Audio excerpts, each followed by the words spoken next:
लड़की ने अपने गाल पर 3 बार टैप किया। यह मॉर्स कोड भाषा है जिससे वो कैदी से बात करने की कोशिश कर रही है, जिसका थोड़ी ही देर में सर कलम होने वाला है। लेकिन कैदी उसे देखकर कोई हरकत नहीं कर रहा था तो वो बहुत डर जाती है। लेकिन तभी कैदी अपनी आंखों से संकेत करने लगता है। वो अपनी आंखों की पलकों को बार बार झपकाता है। इसके बाद लड़की समझ जाती है कि उसने क्या कहा और वो एक पेपर पर नोट कर लेती है। अब वो उसकी बताई हुई जगह पर आ जाती है और वहाँ पर लगी एक ईंट को पुश करती है, जिसके बाद वहाँ पर एक गेट खुल जाता है जिसके अंदर एक लग्जरी कार निकलती है। अब वो उसे लेकर निकल जाती है और 37 किलोमीटर वाले साइन के पास आकर रुक जाती है, जिसके बाद वहाँ का दरवाजा ऑटोमेटिकली खुल जाता है और वो गुफा के अंदर आ जाती है। अब वो वही पासवर्ड डालती है जो उस कैदी ने उसे बताया होता है, जिसके बाद तिजोरी का लॉक खुल जाता है और वो अंदर आ जाती है। तभी वो देखती है कि वहाँ पर बहुत ढेर सारे पैसे रखे होते हैं, जिसके बाद वो सबसे ज्यादा मोटी गड्डी वाले पैसे को अपने लिए रख लेती है। अब वो वहाँ से पीली और हरी शीशी को ले लेती है। अब सब तैयार है, जिसके बाद वो सीधा पुलिस स्टेशन चली जाती है और पुलिस मिनिस्टर से मिलने को कहने लगती है। अब जैसे ही वो मिनिस्टर के रूम में आती है तो मिनिस्टर फौरन ही दरवाजा बंद कर लेता है। अब वो उससे बातें करने लगता है और बताता है कि वो उसके प्यार में पागल हो चुका है और हर समय उसी के बारे में सोचता रहता है और वो उसके लिए कुछ भी कर सकता है। लड़की के ऑफिस में आते ही मिनिस्टर दरवाजे को बंद कर लेता है और फिर उसे बताने लगता है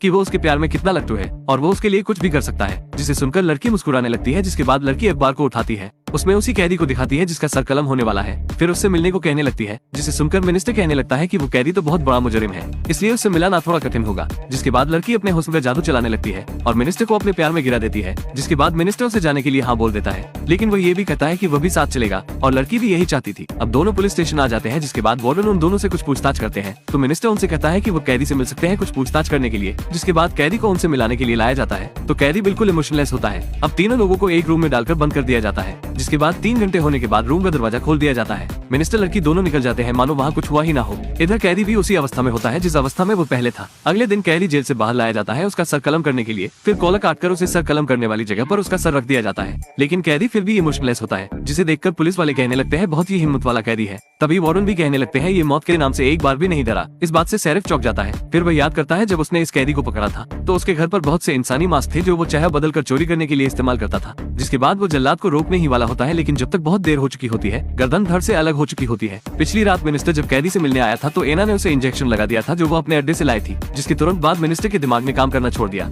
और वो एक चलती फिरती लाश बन गया था। जिसके बाद वो जो मास्क अपने साथ लाई थी उसे कैदी को और मिनिस्टर को पहना दिया। जिसके बाद कैदी मिनिस्टर बन के वहाँ से बड़े आराम से निकल गया। शेरिफ को पता चल गया है कि जिसका सर कलम हुआ वो मिनिस्टर था, लेकिन वो इस बात को राज रखता है क्योंकि इससे लोग डर सकते हैं। जिसके बाद कैदी को पकड़ने का ऑर्डर दे देता है। इधर दूसरी तरफ कैदी अनजान है कि उसका पता चल गया है, इसलिए वो मिनिस्टर बन के खुलेआम घूम रहा है। अब वो मिनिस्टर के ऑफिस में आ जाता है और तिजोरी को ढूंढने लगता है। तभी उसे उसमें एक चाबी मिलती है। फिर उसकी नजर बाहर बैठी औरत पर पड़ती है जो पुलिस से बात कर रही होती है, जिससे उसे पता चल जाता है कि उसके राज से पर्दा हट चुका है। जिसके बाद वो चुपके से पीछे वाले दरवाजे से चला जाता है। इधर पुलिस भी इसे पकड़ने आ रही होती है, लेकिन वो उनके सामने से चुपके से निकल जाता है। जिसके बाद एना आकर उसे पिकअप कर लेती है और वो वहाँ से भी भागने में कामयाब हो जाते हैं। अब समय आ गया है मिनिस्टर के चुराए हुए पैसे को चुराने का। सबसे पहले अपने आप को बैंक सुरक्षा प्रणाली के साथ परिचित कर लिया। एना ने खुद को एक महान महिला के रूप में पेश किया। फिर बैंक तिजोरी में अपनी 2 प्रसिद्ध पेंटिंग को संग्रहित किया। फिर आकस्मिक होने का नाटक किया। फिर बैंक संरचना के बारे में पूछताछ की। सिक्योरिटी हेड भी एक ईमानदार महिला है। उसने एना को सब कुछ विस्तार से बताया। इस बैंक के चारों तरफ स्टील की मोटी मोटी चादर लगी हुई है। छत और फर्श स्टील की सलाखों से घिरा हुआ है और स्टील के बीच एक जाल तार भी है